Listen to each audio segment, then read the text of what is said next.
So C,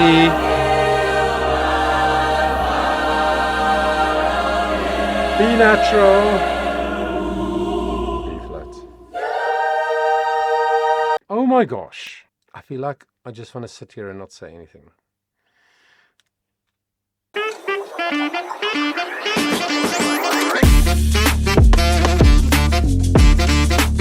Yes! I love him so much. Full voice, again connected, but much more breath flowing. Don't want a mic stand just hanging around. I keep me where the light is. Yeah.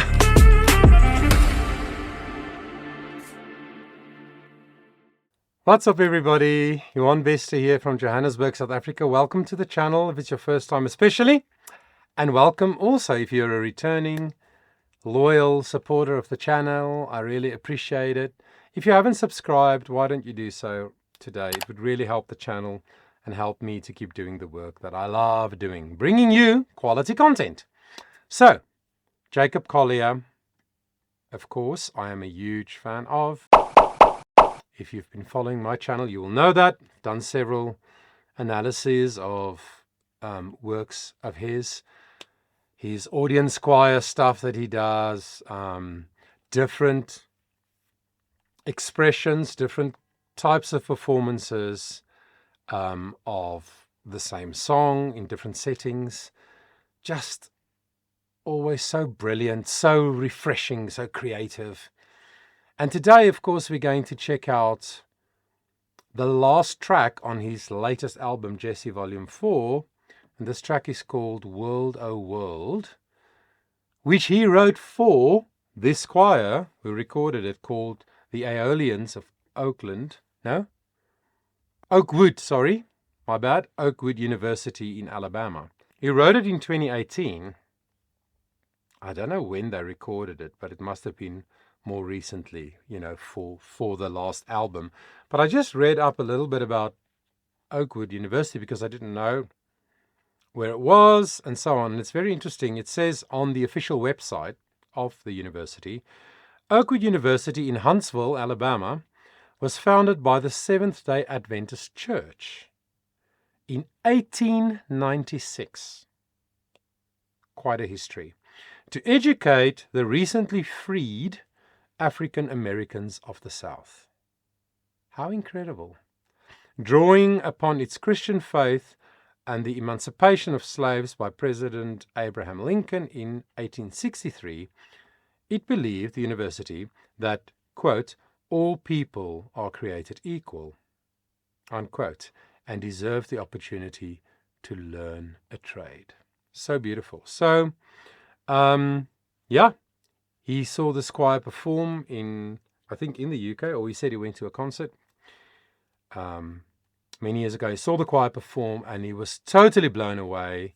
And I heard him say in a concert where he spoke to the audience, and he said that day changed his life, because just the power of the human voice, and of course combined voices in ensemble, in a choir, is just an incredible thing.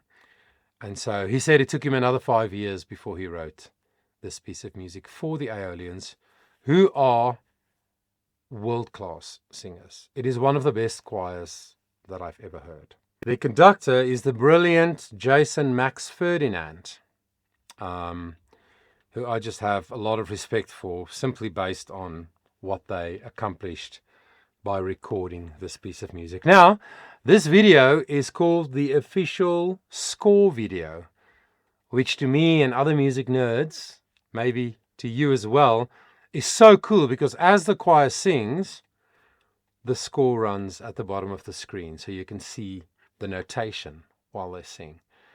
And it was almost scary to see some parts of it. So let's jump right in, have a listen together, and I'll pause here and there and talk about what I hear and what I feel and what I think is so spectacular. Here, they can be a bit sharper to see, just to get that tuning right. We can listen to it and they're like, yeah, So obviously the video was made in the actual studio where they filmed it, which is incredible. it's time.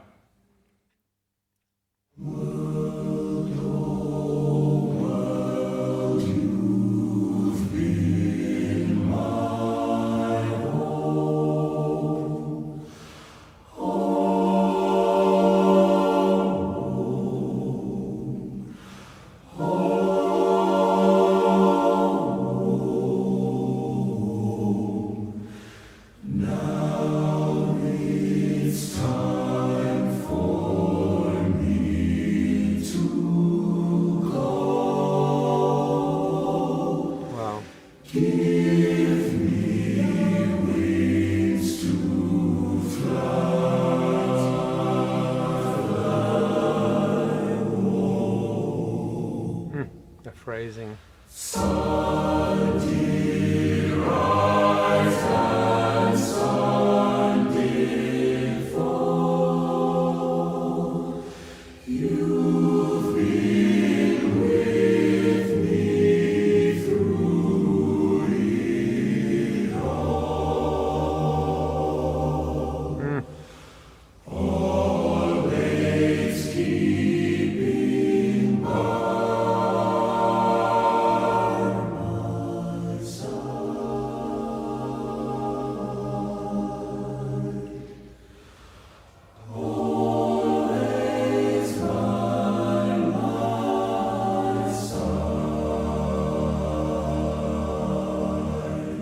Oh my gosh.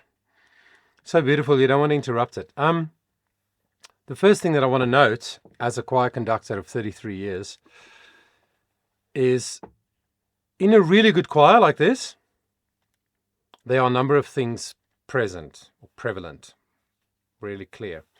Number one is the breathing. I always say to my choirs, breathe.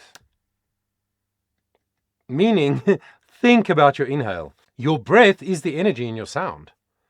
So if you don't make really intentional, proper, deep inhales, especially for longer phrases or phrases that have really high and loud notes in it, then you won't have energy in your sound. So you can hear them breathe like one person. Oh, world. Every time I said home, but world. Every time after they phrased, which means the music breathes, they breathe. You can hear it. And it's part of the effects. The human quality of choral music, of singing, of a bunch of singers together. Part of what you feel is in the breath. I don't know if that makes sense. It's a strange way to put it, but yeah. Second thing is, the breath flows so incredibly well through every sound that they sing.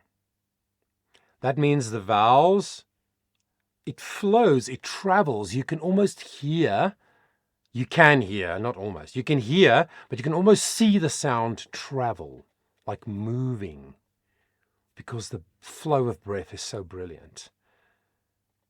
And then it also means that their consonants are so beautifully energized by the breath.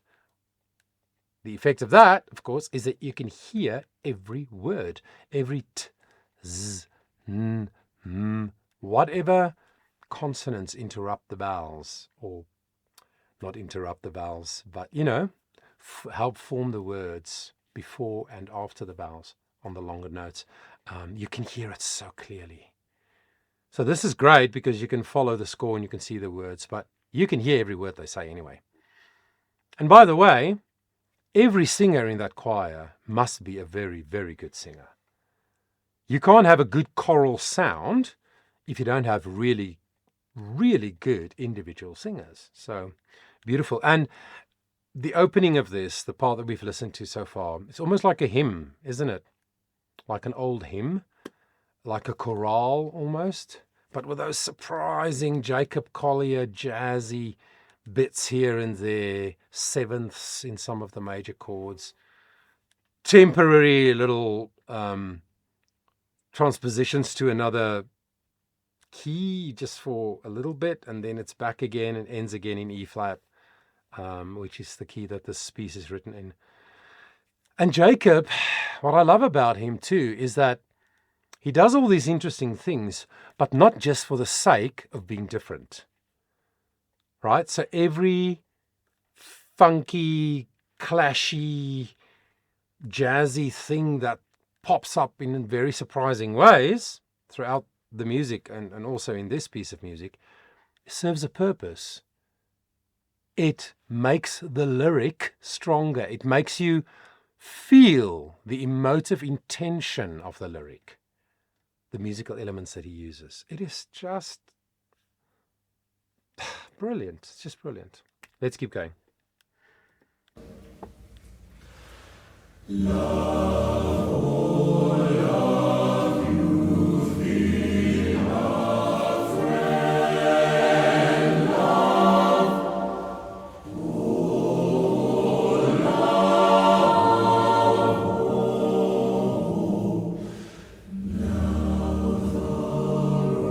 basses. End.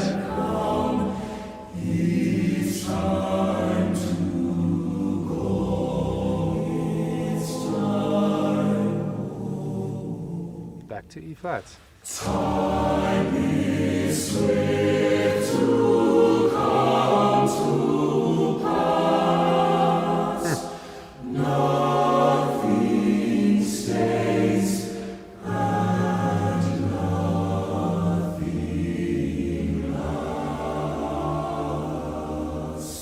Oh my gosh.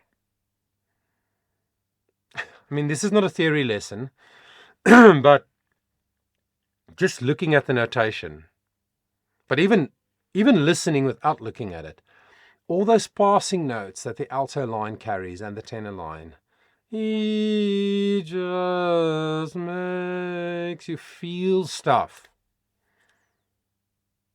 And the choir's phrasing, the way they end off their phrases, is so exact, but not in a clinical way.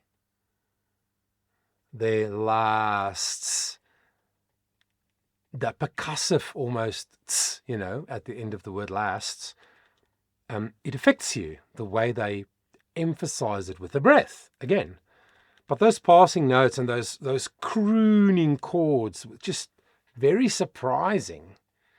If you analyze it music theory-wise, I mean, he wrote as you can see on the screen, he wrote the sort of guitar chord, if you will, chords on top of every chord. And it's just crazy. I mean, B flat minor over D, B flat 7 over a C flat, and then a B minor 6 on top of an A, then a D flat over an A flat, then a C minor.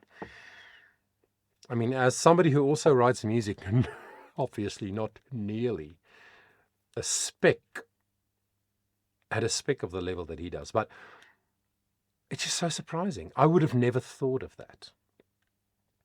It's not conventional, yet it sounds right. It sounds like what it should feel like. So brilliant. Always moving on and on.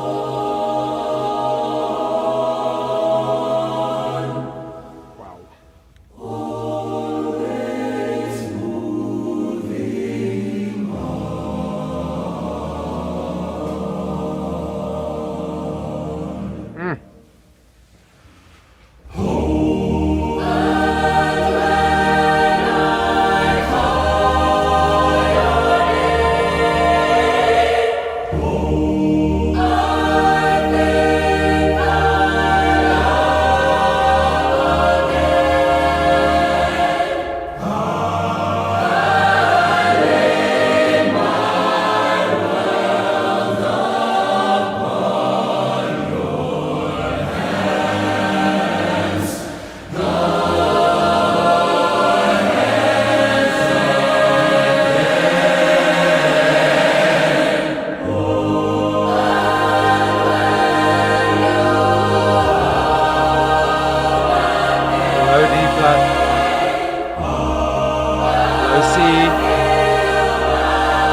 I feel like I just want to sit here and not say anything.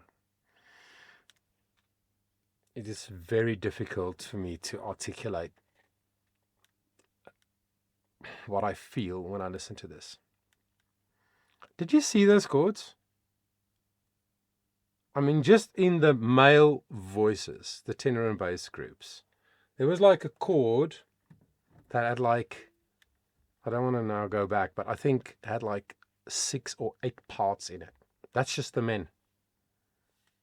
And low, oh my gosh, there was a low D flat, then a C natural, then a B natural, then a B flat too. What the heck? Such skill, such skill. But you have this fat chord sitting in the bass part of the registers.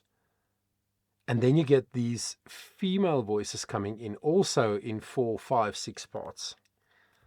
It's so wide, it's so expansive, which is what the lyric is talking about. It's just the love, the longing. It is, I don't know. I actually don't know what to say. Let's keep going.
I cannot.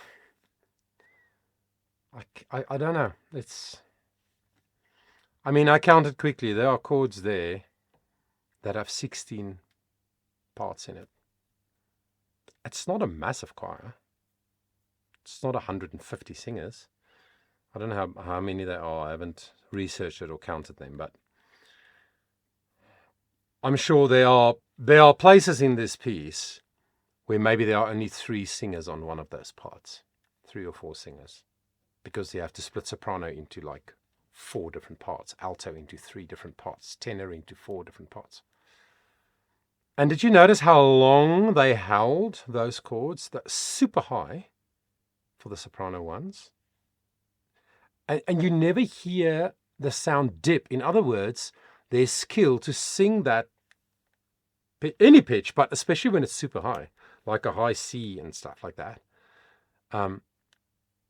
The skill to sing that pitch until you run out of breath, then take a quick breath and go back onto the pitch without it sounding like people went out, like the sound was diminished because some singers took a breath. It is impossible. I haven't counted, but it's many, many seconds, if it's not like half a minute, that they hold that chord. It is unbelievable. Honestly, I'm blown away by every time I listen to this. I'm just blown away more and more and more. And this is the thing for me about great music. If it's really well written and well performed, any music, then it hits you the first time. If it's really well done, then the first time you're like, whoa. But then if you delve into it a little bit, like what we are doing here, and you listen again, and you look at the notation, and you analyze a little bit, then it just deepens your experience of the music. I just think it's truly incredible. I've seen a few choirs perform this. I've watched a few clips, just that mostly what fans took in concerts with their phones. So it's not great quality, but I've seen a few, I think 3 different choirs performed this piece in a concert, and I'm like, well done, kudos to you, because I don't know a choir in my life that would be able to sing that. It is just the vocal demands, the technical demands is just insanely high. So let's finish off this little clip showing the beautiful interaction of Jacob with the conductor and with the singers, and so human. All right. Such a human, warm human experience.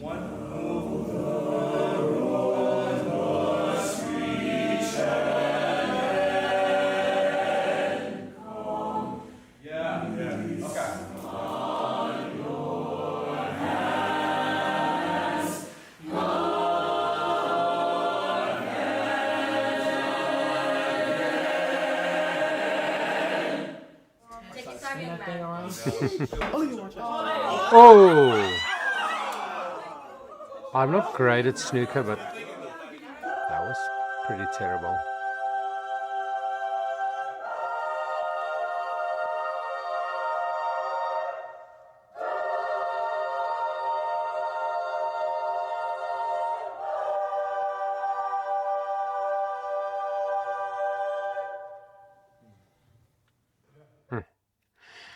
Yeah, incredible. Did you hear the difference in the clip where they just filmed them rehearsing? It wasn't the produced sound, right? Sounds quite different. Sounds a bit dry, obviously. That's a great room for a choir to record in. That's why they are there. But it's much drier. They put some beautiful reverb and stuff on it for the album. But anyway, yeah, I really don't have too much to say other than what I already said, which is it is just brilliant. Brilliant composition. Very hard for me to wrap my head around how he comes up with the chords, the progressions, the voicing. It's like Mozart. Mozart definitely, famously said, the music is already in my head. I can't write it down fast enough. And I think Jacob Collier must be similar. He hears it in his head. It's there.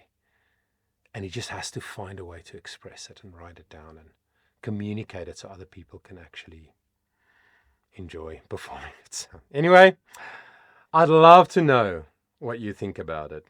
Are you a fan of this piece of music? Have you heard it before? Is this your first time hearing it? Please go and check it out on Jacob Collier's channel. Please go and subscribe to his channel. Give likes to the videos. You know, musicians, content creators obviously, but even musicians like him, they really rely on our support, yours and mine. So please support him. Go and listen to the whole thing. Don't listen to it on your phone. Please don't do that. It's going to diminish your experience to like 10% of what it should be. Listen with over-ear headphones. Listen on great speakers. Sit in a quiet place, dim the lights, close your eyes, whatever, and just soak in the incredible, incredible sound and experience. Thank you for spending the time with me. I appreciate it. And until next time, I want you to remember that your voice matters.